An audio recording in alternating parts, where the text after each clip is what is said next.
expliqué et démontré que toute rotation R de centre I et d'angle θ se décompose en la composée de deux symétries orthogonales d'axes sécants. Commençons par un schéma concret. Soit I le centre. On considère deux droites D' et dépassant par I. L'angle orienté de D' vers des voies alpha.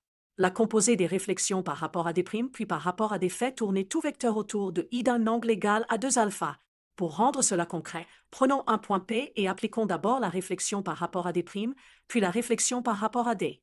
Nous verrons que le point final est exactement P tourné autour de I d'un angle 2 alpha, c'est-à-dire θ.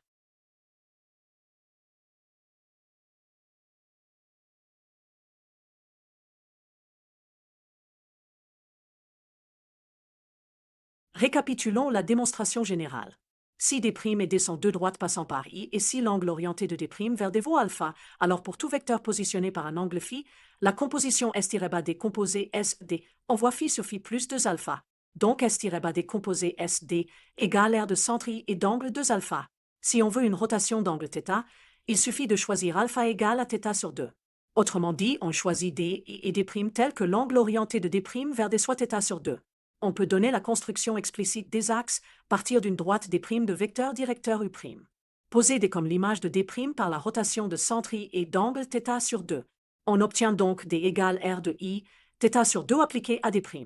Réciproquement, D' est la rotation de D d'angle moins θ sur 2. Conclusion. Toute rotation R de centre I et d'angle θ se factorise en la composée de deux symétries orthogonales d'axes sécants D et D' passant par I, avec angle orienté de D' vers D égale à θ sur 2. C'est exactement l'énoncé du théorème.